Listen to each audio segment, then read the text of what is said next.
Bonsoir, bienvenue pour cette nouvelle vidéo ASMR, une petite story time pour changer. Alors, installez-vous confortablement. Cette histoire va bien vous relaxer et va vous endormir. Vous saviez que j'avais participé à l'émission La France a un incroyable talent. C'était en 2013. Je me souviens que j'étais parti en tournage pour l'émission le 23 août, un jour avant mon anniversaire, pour une diffusion en octobre. Et en 2013, eh bien, cette chaîne ASMR n'existait pas encore, mais je faisais déjà de l'ASMR sur ma chaîne principale. Et justement, ici se trouve la preuve de ma participation à La France a un incroyable talent, en tant que candidat pour l'édition 2013. Et évidemment, si je vous en parle ce soir, c'est parce que c'est lui qui a participé. J'ai débarqué à l'émission avec mon costume du Minotaure. D'ailleurs, il y a un petit passage disponible sur mon TikTok. Je vous ai mis le lien directement dans la description. Mais ici, on est là pour raconter les coulisses. Comment ça se fait que j'ai décidé de participer à l'émission alors que je n'ai pas de talent? Rassurez-vous, je ne suis pas allé à cette émission pour faire de l'ASMR. Alors, il faut savoir que lorsque j'ai une idée en tête, je fais le nécessaire pour le mettre en place. Quitte à passer beaucoup de temps ou à me rendre ridicule. J'étais fan de l'émission La France a un incroyable talent et dans ma tête, j'avais cette envie d'y participer. Le petit problème, c'est que je n'ai pas de talent. Je ne sais pas danser, je ne sais pas chanter, je ne fais pas de magie, je ne suis pas sportif. Bon, un petit peu plus, mais en 2013, je faisais zéro sport. Néanmoins, j'ai un avantage. J'aime bien me rendre ridicule. Je suis adepte de l'autodérision. Alors, utilisons cet avantage et allons l'exploiter correctement. À cette époque, je faisais pas mal de cover métal, alors que je chantais comme une casserole.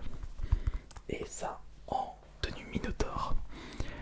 Et en 2013, il y avait une chanson qui avait pas mal buzzé sur les réseaux sociaux. Cette chanson s'appelle Le Poussin Piou. Vous vous souvenez, Le Poussin Piou, ça doit vous dire quelque chose. Et le Poussin Piou, et le Poussin Piou. J'avais fait une cover de cette musique en mode pas les steaks de la vie des autres, déguisé en Minotaure, et j'ai eu cette idée saugrenue d'envoyer cette vidéo au casting La France a un incroyable talent. Je savais pertinemment que j'y allais en mode ridicule, mais je voulais absolument y participer. Alors, la production a repéré ma vidéo et ils m'ont demandé ce que j'avais l'intention de faire dans l'émission. Moi, je me suis dit, allez, on va faire le Poussin Piou. Je voulais faire autre chose, mais ils voulaient vraiment que je fasse le Poussin Piou. J'ai dit, allez, vas-y. J'accepte. Après, j'ai passé un pré-casting. C'était à Lyon, donc j'ai débarqué en tenue de Minotaure. J'ai fait le Poussin Piou, ils ont tout filmé, petite interview. Et après, c'était M6 qui décidait qui allait participer à l'émission et j'ai été accepté. D'ailleurs, j'ai été étonné qu'il m'avait donné la réponse bien en avance. C'est alors que le jour du tournage de l'émission m'est arrivé, le 23 août 2013. J'avais pris le train pour aller sur place. Direction Paris, ici les Moulineaux pour être plus précis. Alors j'arrive sur place.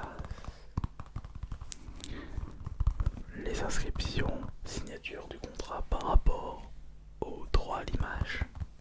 D'ailleurs, c'est un contrat qui est valide pendant 10 ans. Donc l'année prochaine, ils n'auront plus les droits pour me diffuser à la télé.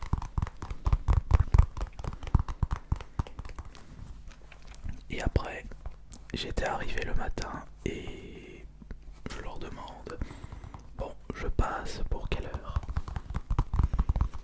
Et je passais en fin d'après-midi, alors que j'étais arrivé le matin. Mais en attendant, j'en avais profité pour discuter avec d'autres candidats. Donc j'avais discuté avec un candidat qui chantait, qui avait plusieurs octaves. J'avais discuté avec une candidate qui avait une énorme paire de baloches. Je crois que oui, c'était elle qui cassait des canettes avec ses baloches justement.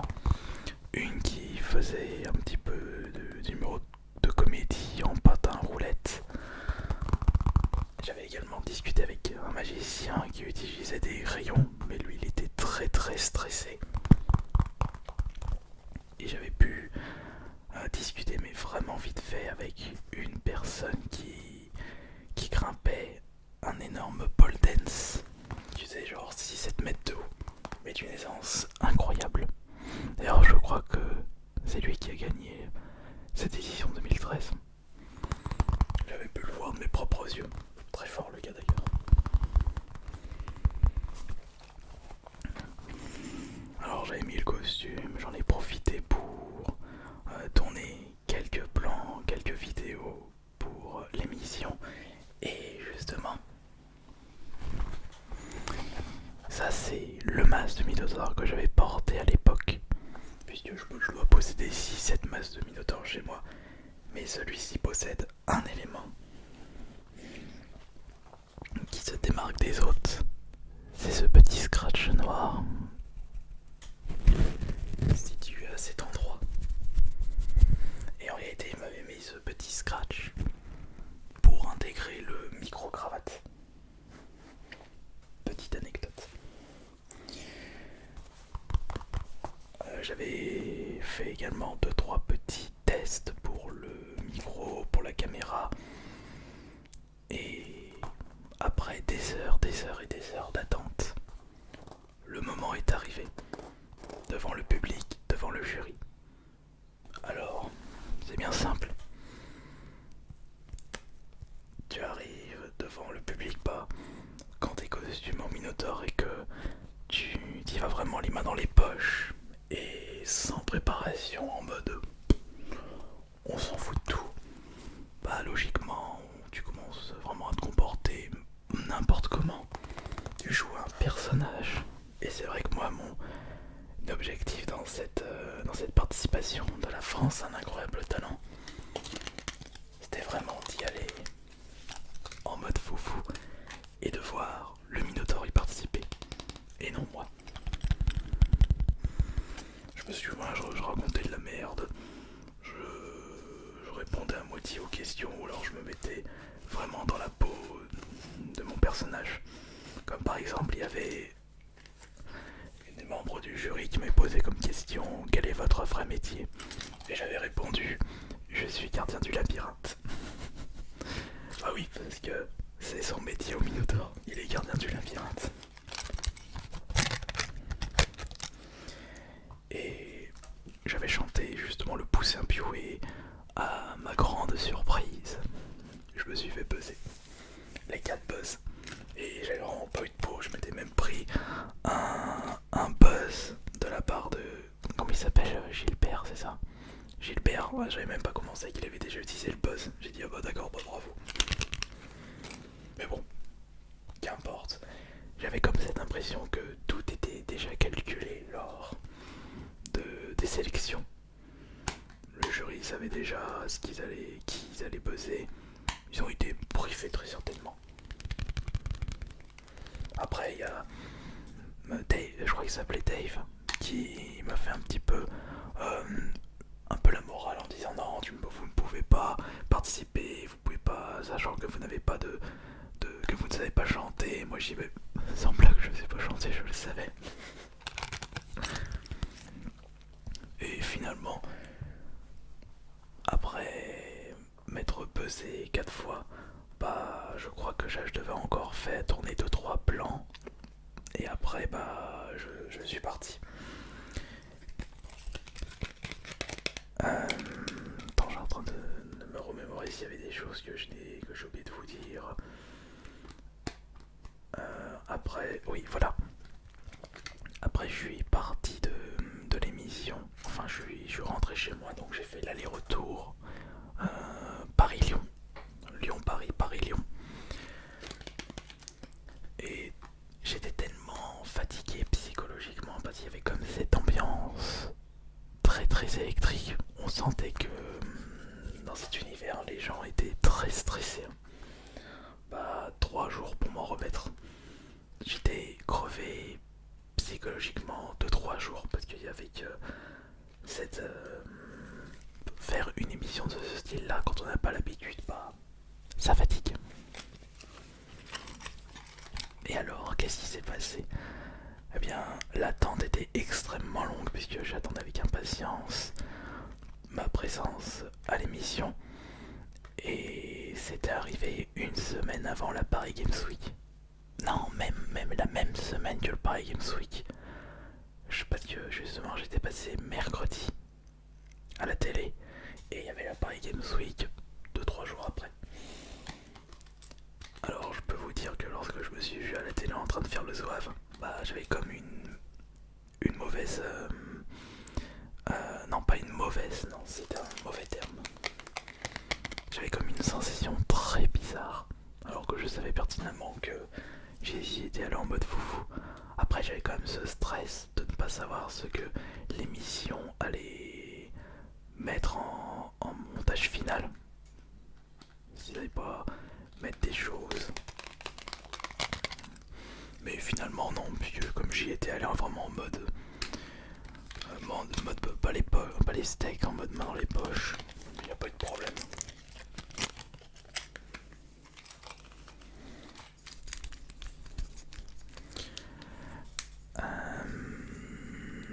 Ensuite, ah oui voilà. Et ça a été une belle anecdote parce que quelques jours après il y avait la Paris Games Week comme je le disais et j'y étais allé en Minotaur et il y avait beaucoup de personnes qui m'avaient prise en photo à ce moment-là parce qu'ils m'avaient vu à l'émission. Donc c'était bien tombé au final. En 2013, les gens me prenaient en photo, pas parce que j'étais youtubeur, puisque je n'étais pas encore si connu que ça à l'époque, mais par rapport au Minotaur. Et finalement, en y repensant, bah, j'avais réussi mon objectif. Puisque je voulais participer à l'émission sans avoir de talent et prouver qu'on peut faire tout ce qu'on veut, juste avec un petit côté loufoque, rocambolesque, débile sur les bords. J'avais atteint mon objectif. J'étais très satisfait. D'ailleurs, ces petits moments de troll en Minotaur me manquent cruellement. J'ai bien envie de faire d'autres émissions avec ce fameux Minotaur. Et pourquoi pas reparticiper à la France d'un incroyable talent en mode loufoque l'année prochaine, ça fera 10 ans. Mais finalement, je ne sais pas. Et pourquoi pas?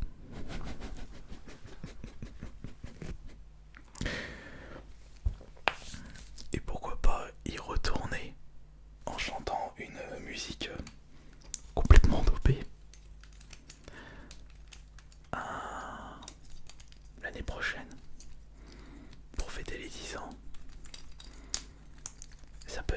ça, mais par contre il faudrait que je sache quelles sont les musiques un petit peu débiles et populaires en même temps. Ou alors j'ai qu'à tout simplement chanter une comptine pour gosses. Rien que d'y penser, ça risque d'être épique. Une comptine pour gosses en Minotaur.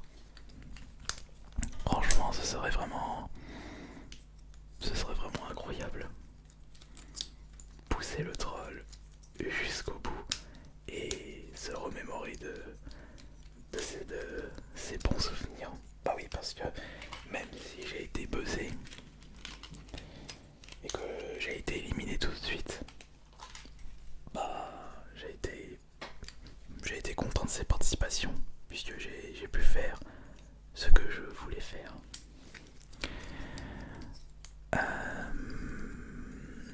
Mais c'est vrai que ça a été un... Oh non, on peut pas vraiment dire que ça a été du travail ça.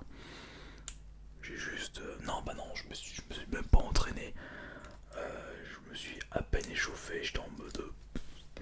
Bon, finalement, on peut pas vraiment dire que ça a été quelque chose qui m'a fatigué.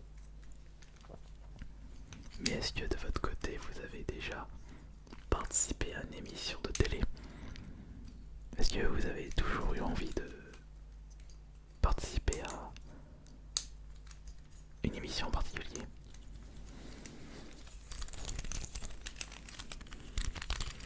Il est bien ce petit objet relaxant. Je sais pas pourquoi j'ai comme l'impression que je n'ai pas tout dit lors de cette vidéo ASMR, cette vidéo Storytime. Alors, je vais pas parler des castings.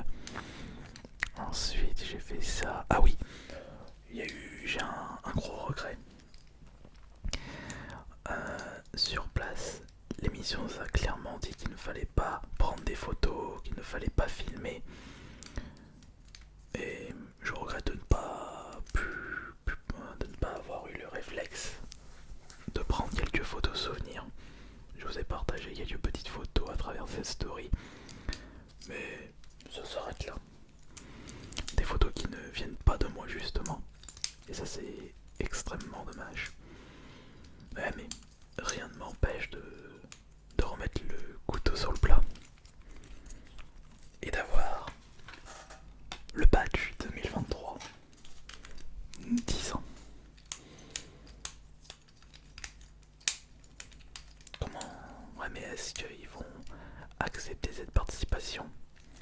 Oh, que oui. Je vois pas... Ah oui, il faudrait que je fasse ça.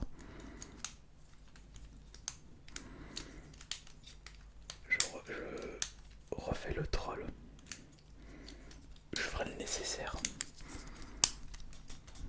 Ouais, après, ou au pire, essayer de faire ça cette année. Non, peut-être pas cette année parce que je veux vraiment marquer le coup avec les 10 ans. Parce que c'est quand même plus intéressant.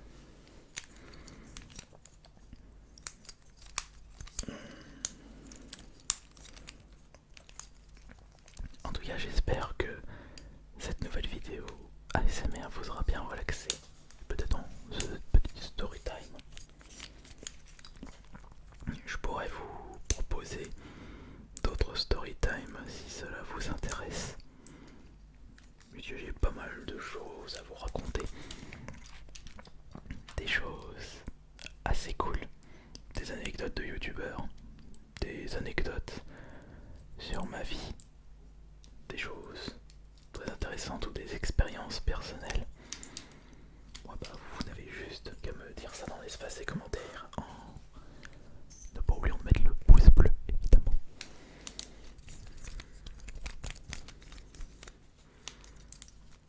Ouais, je prends note de tout ça. C'était Ice Minotaur.